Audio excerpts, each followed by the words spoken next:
빠른 속도로 읽어드립니다. 마태복음 8장 1절로 13절. 예수께서 산에서 내려오시니 많은 무리가 그를 따라왔다. 나병 환자 한 사람이 예수께 다가와 그에게 절하면서 말하였다. 주님, 하고자 하시면 나를 깨끗하게 하실 수 있습니다. 예수께서 손을 내밀어서 그에게 대시고 그렇게 해주마, 깨끗하게 되어라 하고 말씀하시니 곧 그의 병이 나았다. 예수께서 그에게 말씀하시기를 아무에게 아무 말도 하지 말아라. 가서 제사장에게 내 몸을 보이고 모세가 명한 예물을 바쳐서 사람들에게 증거로 삼도록 하여라 하셨다. 예수께서 가버나움에 들어가시니 한 백부장이 다가와서 그에게 간청하여 말하였다. 주님, 내 종이 중풍으로 집에 누워서 몹시 괴로워하고 있습니다. 예수께서 그에게 말씀하셨다. 내가 가서 고쳐주마. 백부장이 대답하였다. 주님, 나는 주님을 내 집에 모셔드릴 만한 자격이 없습니다. 그저 한마디 말씀만 해주십시오. 그러면 내 종이 다할 것입니다. 나도 상관을 보시는 사람이고 내 밑에도 병사들이 있어서 내가 이 사람더러 가라고 하면 가고 저 사람더러 오라고 하면 옵니다. 또 내 종더러 이것을 하라고 하면 합니다. 예수께서 이 말을 들으시고 놀랍게 여기셔서 따라오는 사람들에게 말씀하셨다. 내가 진정으로 너희에게 말한다. 나는 지금까지 이스라엘 사람 가운데서 아무에게서도 이런 믿음을 본 일이 없다. 내가 너희에게 말한다. 많은 사람이 동과 서에서 와서 하늘나라에서 아브라함과 이삭과 야곱과 함께 잔치자리에 앉을 것이다. 그러나 이 나라의 시민들은 바깥 어두운 데로 쫓겨나서 거기서 울며 이를 갈 것이다. 그리고 예수께서 백부장에게 가거라, 내 믿은 대로 될 것이다 하고 말씀하셨다. 바로 그 시각에 그 종이 나았다.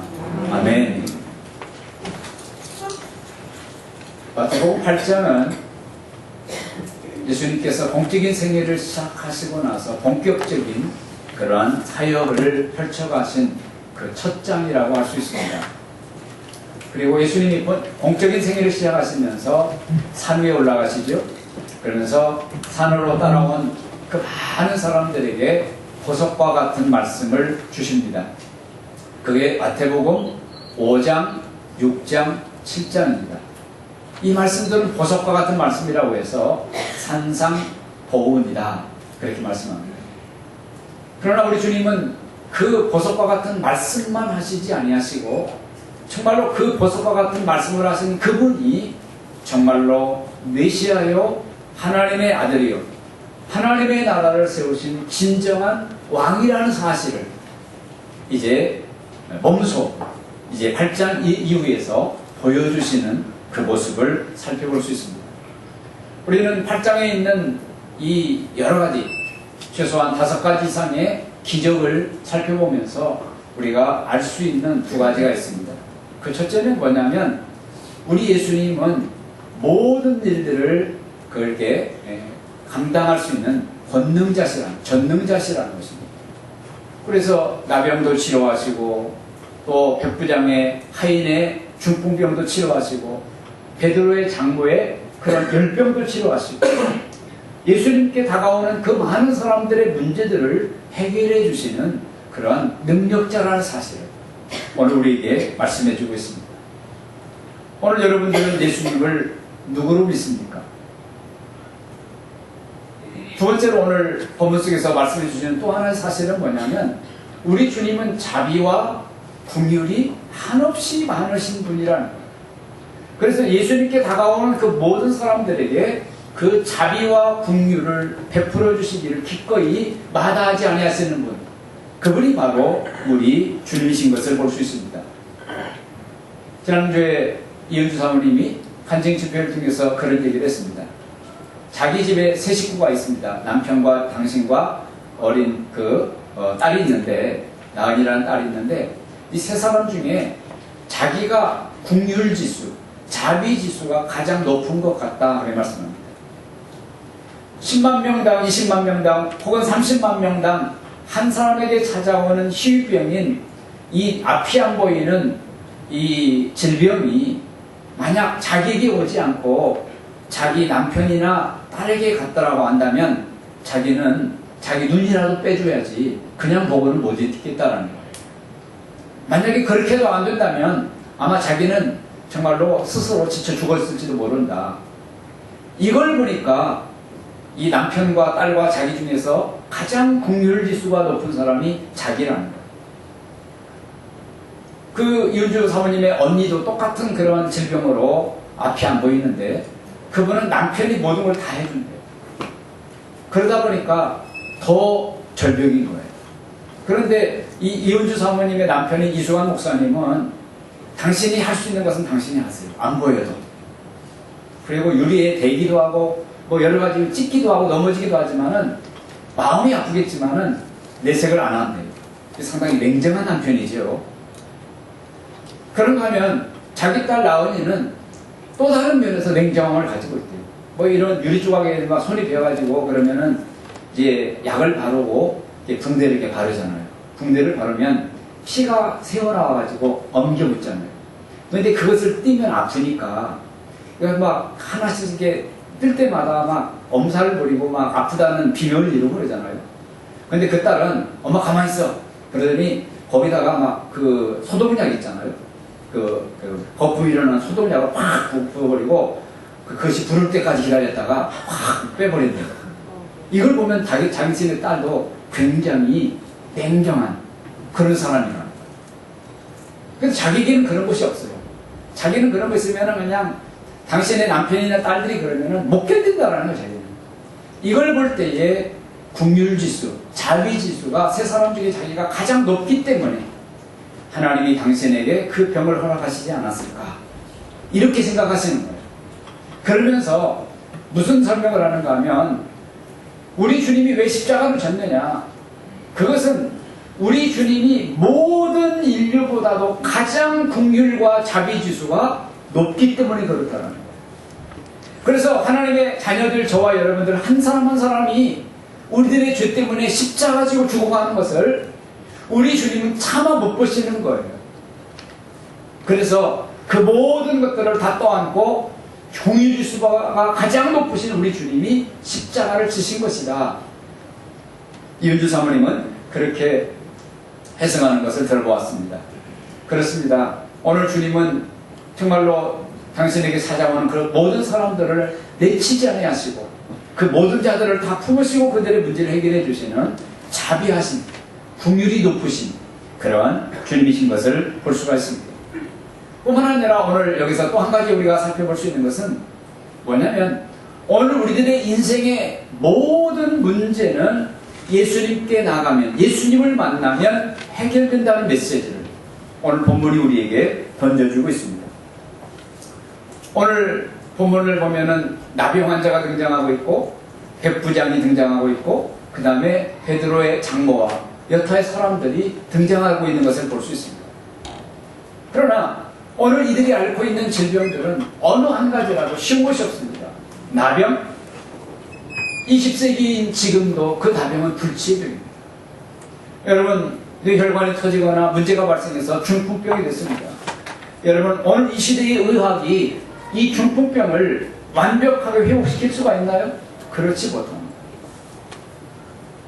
아마 베드로 장모가 알고 있었던 이 열병이라는 것도 아마 전염병인지도 모르고 아무튼 상당히 심각한 나병이나 다른 것에는 못 미칠지 모르지만은 인간이 고치기에는 너무나 버거운 그런 심각한 질병이지 않았을까 그런 생각을 합니다. 여러분, 지금도 이런 것들은 불치의 병이고 지금도 그것들은 치료가 불가능한 병들입니다. 하물며 2000년 전에는 어떻게 했어요? 아주 심각한 문제입니다. 나병 같은 경우는 천추의 한을 품고 살아야만 되는 그런 질병입니다. 그런데 그런 질병의 문제들도 주님 앞에 나가서 주님을 만났더니 이 모든 문제들이 깔끔하게 해결이 되었다는 메시지입니다. 그렇습니다. 오늘 우리 인생의 모든 문제는 예수님을 만남으로써 해결된다는 사실을 믿으시기 바랍니다. 왜 그렇습니까? 오늘 그분은 참 하나님이시기 때문에 요한복음 1장에 가서 보면 사도 요한이 예수님을 3년 동안 따라다니면서 그분에 대한 만남의 소감을 이렇게 쓰고 있습니다. 그 빛이 세상에 오셨으니 모든 사람을 비추는 참 빛이다. 말씀이 육신이 되어 우리 가운데 사셨다. 우리는 그의 영광을 보았다. 그 영광은 아버지께서 주신 독생자의 영광이며 그 안에는 은혜와 진리가 충만하였다. 일찍이 하나님을 본 사람이 없으나 아버지의 품속에 계시는 독생자이신 하나님이 그분을 나타내 보이셨다. 정리해드립니다. 3년 반 동안 예수님을 따라다닌 사도 요한이 예수님을 3년 반 동안 따라다니고 나서 그에 대한 소감을 읽겠습니다. 그분은 참 빛이시다. 그분은 참 말씀 로고스라는 거예요. 그래서 그분 안에 들여다보니까 은혜와 진리가 충만하다. 뿐만 아니라 그분은 하나님의 영광이 그분 안에 서려져 있다. 그분은 하나님의 독생하신 하나님 그분 자신이다. 그래서 참빛이고 그리고 참 은혜와 진리가 충만한 말씀이시고 하나님의 영광이 서려져 있는 독생하신 하나님이시다. 이렇게 예수님을 만난 소감을 기록하고 있는 것을 볼 수 있습니다. 여러분, 오늘 이 사도 요한은 예수님을 누구로 보는 거예요? 진정한 빛이요, 진정한 말씀이요, 진정한 하나님으로 믿는 거예요. 사도 베드로는 예수님을 따라다니면서 그는 뭐라고 예수님께 대한 고백을 합니까? 그는 참 그리스도시요 살아계신 하나님의 아들입니다. 여러분, 그 눈높이를 가지고 예수님을 따라다니는 거예요. 그 눈높이가 있었기 때문에, 그 믿음이 있었기 때문에 그는 정말로 모든 문제들을 주님 앞에 가감없이 오픈하고 내어놓을 수 있었던 거예요. 왜? 그분은 하나님이라고 믿었습니까? 얼마 전에도 말씀드렸지만 어떤 사람 신학자가 말하기를 주님이 정말로 막 배를 쓰러뜨릴 것 같은 엄청난 파도와 그 엄청난 바람이 몰아닥쳤을 때에 제자들이 주여 우리가 죽게 생겼나이다. 왜 잠만 자고 계십니까? 하면서 예수님을 깨웠을 때에 예수님께서 믿음이 적은 자들아 하시면서 뭐라고 말씀합니까? 바람과 풍랑을 잔잔케 하라고 명령하셨죠. 그랬더니 한순간 고요해졌다는 거예요. 이걸 어느 신학자는 얘기하기를 바람이 인격자냐 풍랑이 인격이냐 예수님의 말씀에 순종하게. 여러분, 오늘 저와 여러분들이 믿는 하나님이 바람과 풍랑을 잠잠케 하시지 못할 정도의 그런 하나님이라고 한다면 오늘 우리는 그런 하나님을 믿을 이유 어디가 있어요? 그건 전능하신 하나님이 아니라 그 존재는 미신에 불과한 거예요. 오늘 우리가 믿는 하나님은 바람과 바다도 한순간에 잠잠케 하시는 능력자시기에 전능자시기에 우리는 그분을 하나님으로 믿는 거 아니겠어요? 제가 대학 다닐 때에 감리교신학대학에 변모 교수라는 분이 있었습니다. 이분은 뭐라고 얘기했는가 하면 예수의 피나 돼지의 피나 다를 게 뭐냐? 이렇게 얘기를 했습니다. 여러분, 정말로 그분이 나는 묻고 싶어요. 그분이 정말로 당신의 사사로운 그런 삶의 모든 크고 작은 문제들을 예수의 피나 돼지의 피나 다를 것이 없다라고 믿는 그 예수 앞에 자기의 문제들을 사사건건 가지고 가서 주님 이 문제는 이렇습니다. 이 문제는 이렇습니다. 이 문제 좀 해결해 주시지요. 라고 기도할까요? 예수님의 피를 돼지의 피의 눈높이로 바라보는 그 인간이 무슨 자기의 진지한 삶의 모든 문제를 가지고 주님 앞에 가지고 나가겠어요? 어림없는 얘기예요. 지금도 세속의 학문은 창조론을 거부합니다. 세상의 모든 것들은 절로 되어 역같이 왔다는 겁니다. 오늘도 자기들의 자녀들과 제자들에게 여러분들의 조상은 원수이라고 말하는 자들입니다. 왜 그렇습니까? 그분을 창조주 하나님, 절대주 하나님, 전능자 되시는 우리들의 삶의 모든 문제를 해결해 주시는 그분으로 믿지 않기 때문에 그래요. 오늘 우리들 주변에 수많은 말들이 있습니다. 예수님은 어쩌고 저쩌고 하는 수많은 신학적인 이론들이 있습니다. 그러나 적어도 오늘 저와 여러분들은 예수님을 사도 요한과 사도 베드로가 바라보았던 그 눈높이로 예수님을 바라본다고 한다면 오늘 저와 여러분들은 우리들의 삶의 모든 문제들을 기꺼이 내놓을 수 있을 것입니다. 그러나 예수의 피나 돼지의 피나 다를 게 뭐가 있느냐라는 그 눈높이로 예수님 바라본다고 한다면 굳이 우리들의 문제들을 그분 앞에 내놓아야 될 이유를 발견하지 못할 거예요. 그렇잖아요. 그래서 오늘 저와 여러분들이 최고 누리는 사도 요한과 사도 베드로가 예수님을 가장 근접한 거리에서 보고 경험하고 느꼈던 그 눈높이로, 그들이 고백했던 그 신앙의 고백의 눈높이로 오늘 저와 여러분들이 예수님을 믿고 따른다고 한다면 오늘 저와 여러분들은 오늘 삶의 모든 문제들을 기꺼이 그분 앞에 내어놓을 수 있을 것이고, 그리고 그 문제를 주님께서 해결해 주실 줄 믿습니다. 그런데 관건은 뭐냐면 바로 그 예수, 우리들의 삶의 모든 문제들을 다 해결해 줄 수 있는 바로 그 예수를 누가 만날 수 있느냐는, 누가.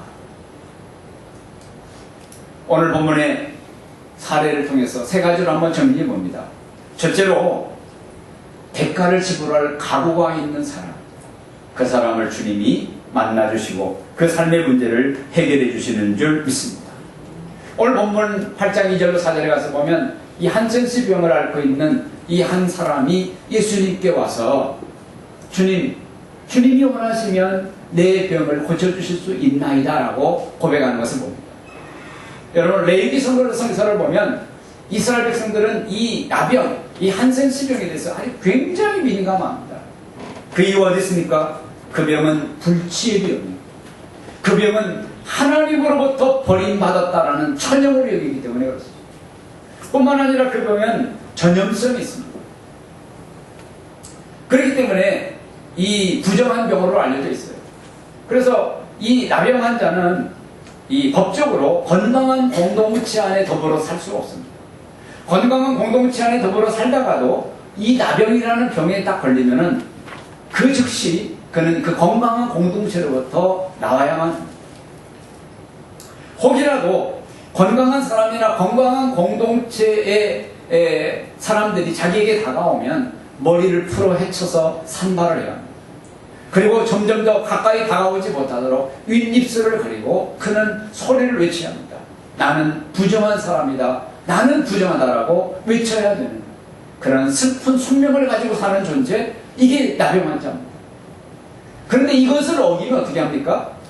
건강한 공동체에서 이 나병이라는 사실이 발견되어지면 사람들이 돌을 던지는 겁니다.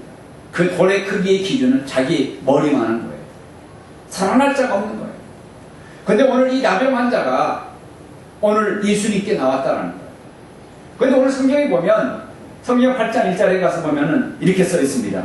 예수께서 산에서 내려오시니 산상보훈을 설파하셨죠. 근데 많은 사람들이 그 말씀을 들었죠. 근데 그 사람들이 이제 예수님을 따라 어디로 내려옵니까? 산에서 내려오시니 많은 무리가, 몇 사람이 아니에요.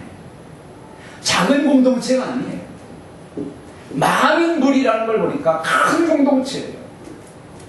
그런데 이 큰 공동체, 이 건강한 공동체 속에 지금 누가 들어가고 있는 거예요?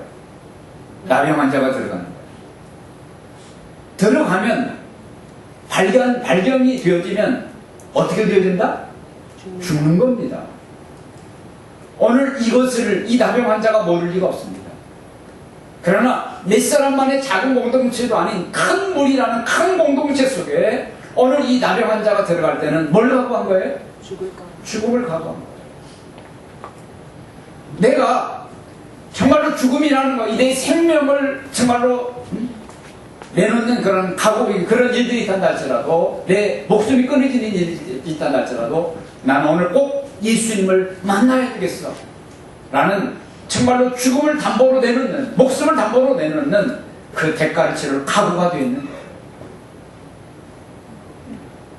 그리고 와서 주님이 원하시면 내 병을 치료할 수 있나이다 라고 말한 그 나병 환자를 바라보면서 주님은 뭘 바라보셨겠어요? 이야, 이 사람은 자기의 목숨을 담보할 만큼의 그러한 각오가 되어 있는 사람이구나. 목숨을 내어놓을 만큼의 그러한 대가를 치를 준비가 되어 있는 사람이구나. 그럴 만한 믿음이 있는 사람이구나. 오늘 그 대가를 치를 준비가 되어져 있을 때에 주님은 바로 그 사람을 만나주신 줄 믿습니다. 오늘 많은 이 시대 사람들 돌아보면 대가 지불하기를 거절하고 대가 지불하는데 굉장히 냉정하고 무임승차하려고 하는 그러한 사람들이 참으로 많습니다. 다른 모든 분야에서도 그렇고 이 세상 전반에서 이 무임승차의식이 너무나 이 나라에 만연되어 있어요. 정당하게 자기의 대가를 지불하지 않아요. 오늘 신앙도 그렇습니다. 많은 사람들이 적당히 신앙생활하고 적당히 교회 출석하고 적당히 눈치껏 봉사하고 기대 이상의 그러한 하나님으로부터의 어떤 그런 결과를 맛보려고 하는 이런 의식들이 팽배해 있습니다. 여러분, 여러분이 주님이시라고 한다면 대가 지불하는 것들에 대해서 정말로 소극적이고 인색한 그 사람에 대해서 주님이 마음의 문을 활짝 여시고 전등자의 그 손을 가지시고 여러분들에게 환부의 손을 얹으시고 축복해 주시겠어요? 이번에 이은주 사모님이 그런 얘기했죠. 자기가 그 한 놈만 그 한 사람을 변화시키기 위해서 자기는 어떤 대가를 지불할 각오를 했습니까? 소중한 딸을 교육시키는 것을 내려놨다라는 그러한 간증을 했어요.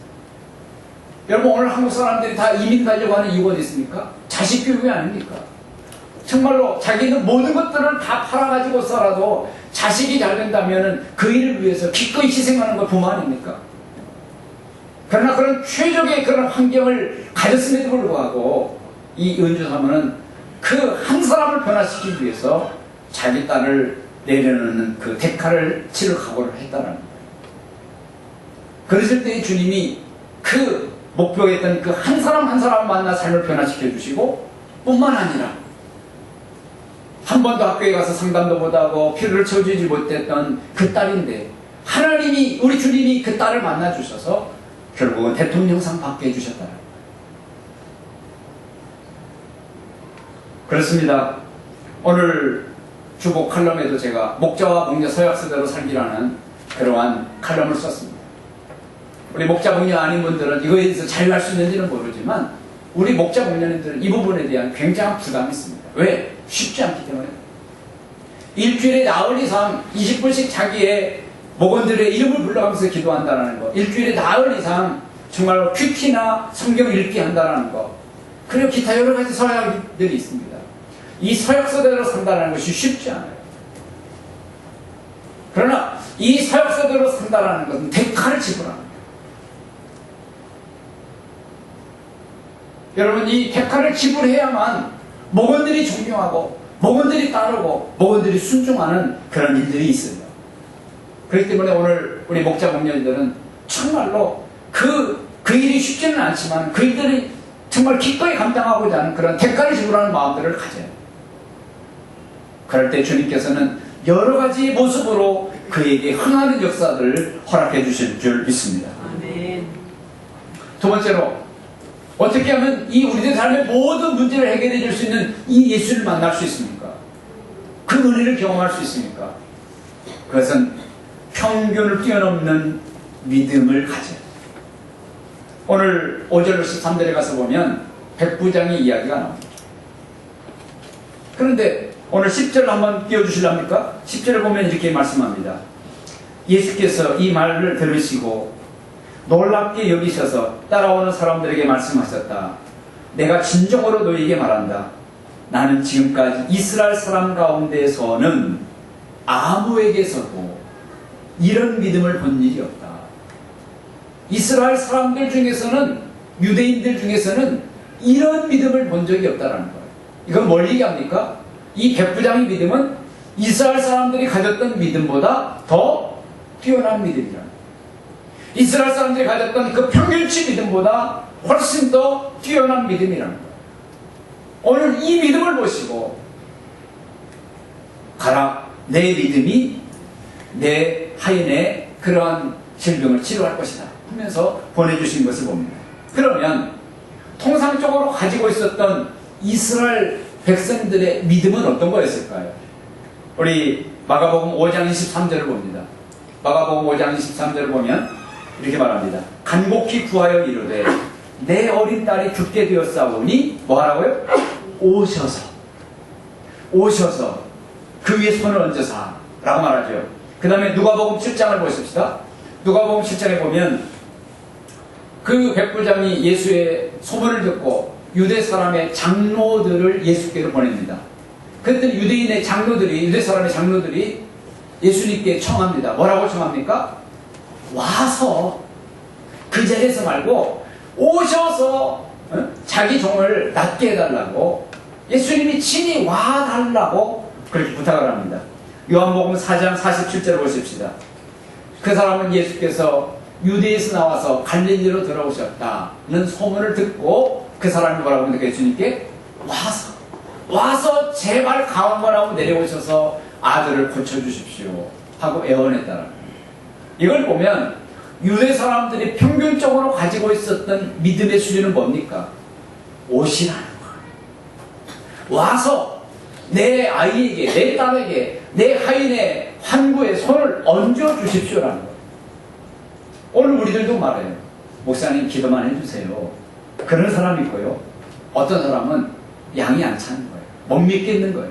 목사님 제발 좀 와주십시오. 손을 얹어 주십시오. 뭐 좀 해주십시오. 꼭 와야만 직성이 풀리는 믿음이 있어요. 그런가 하면 어떤 사람은 목사님 기도만 해주셔도 감사합니다. 그런 사람이 있어요. 오늘 당시 평균 유대인들의 믿음은 예수님이 와야 된다는 거예요. 손을 얹어 주셔야 된다는 거예요. 그래야 믿겠다라는 거예요. 그러나 오늘 이 이방인인 백부장은 어떤 믿음입니까? 내가 가서 고쳐주겠다 그러니까 주님께서는 그 백부장이 뭐라고 말합니까? 주님 오실 필요 없습니다. 내 집에 들어오시는 것들을 나는 감당할 자격이 없습니다. 그저 여기 있는 것처럼 말씀 한마디만 해주십시오. 그러면 내 종이 나을 것입니다. 여러분 오늘 이 모습을 보면 오늘 우리 주님의 믿음이 정말로 이 유대인들이 가졌던 믿음보다 그 평균 믿음보다 뛰어난 믿음인 것을 볼 수 있어요. 오늘 우리들은요 평균을 좋아해요. 평균 정도만 하면 안심하고 뭐 이만하면 됐지 라는 그러한 의식구조를 가지고 있어요. 여러분 어떤 분이 그런 얘기를 합니다.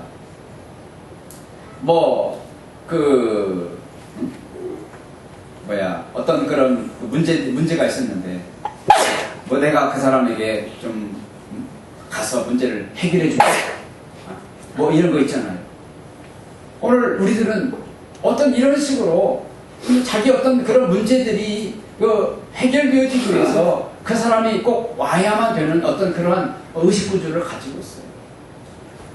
그러나 오늘 정말로 그 정도가 아니라 그 이상, 만약에 그 사람이 거기 꼭 필요했다고 한다면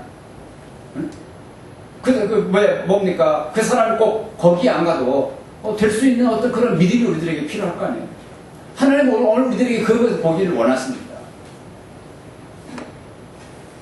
그래서 우리가 평균이라는 거, 거기에 너무나 자만하거나 거기에 익숙해지거나 그걸로 만족하지 마시고 그 이상의 것을 추구하는 그런 남다름이 있을 때 하나님 그런 남다른 은혜들을 저와 여러분들에게 허락해 주실 줄 믿습니다. 한 가지만 더 살펴봅니다. 오늘 누가 주님을 만나고 그 은혜들을 경험할 수 있느냐? 그것은 주님을 위해서 섬김과 희생을 각오하는 사람, 그런 믿음을 가진 사람.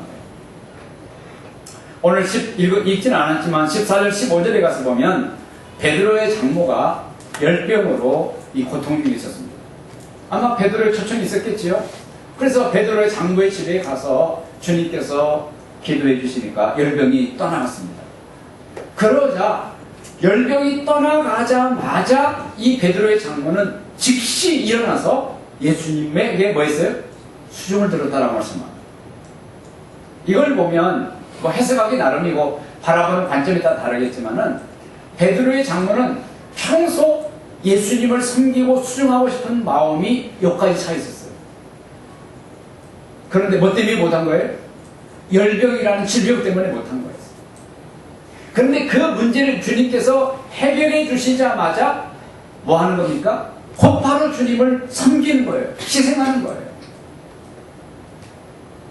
이걸 보면 오늘 이 베드로의 장모는 평소에 주님을 위해서 섬기고 희생할 수 있는 그런 마음 준비가 가득 준비되어 있는 것을 우리가 감지해 볼 수 있습니다.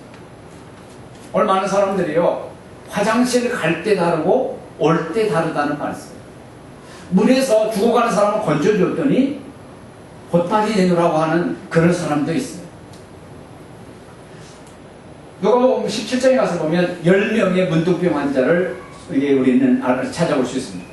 이 사람들이 이 천추하는 질병 때문에 주님께 소리 외쳐서 부르짖습니다. 주님, 우리를 불쌍히 여겨주십시오.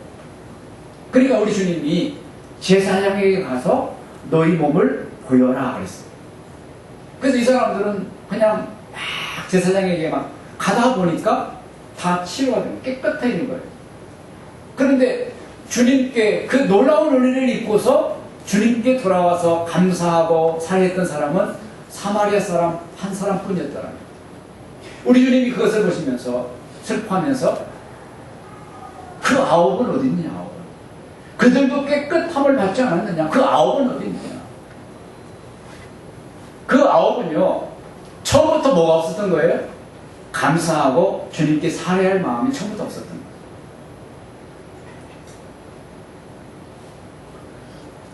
오늘 저와 여러분들이요, 정말로 주님께 헌신하고 희생하고 섬길 그 마음이 근본적으로 있는 사람이 있고 그런 마음이 없는 사람이 있어요.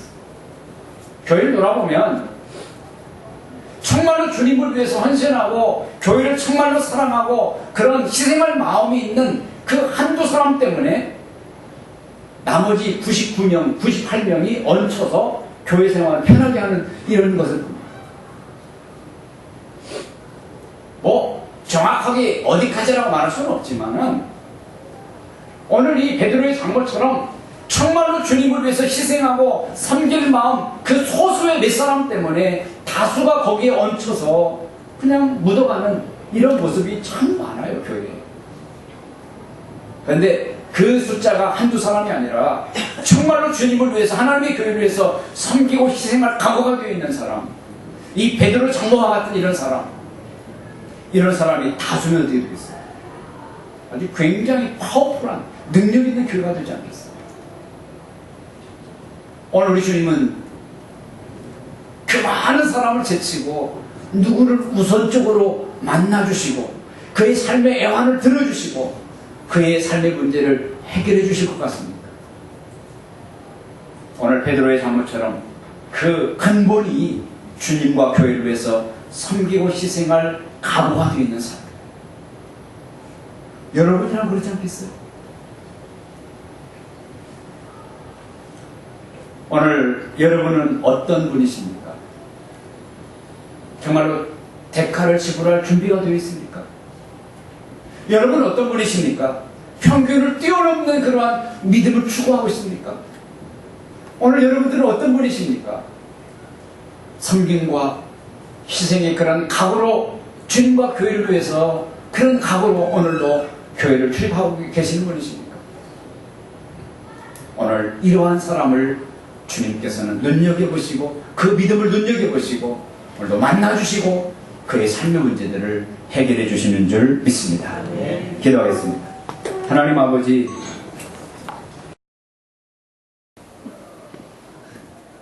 처음부터 끝까지 마지막 인생을 마무리할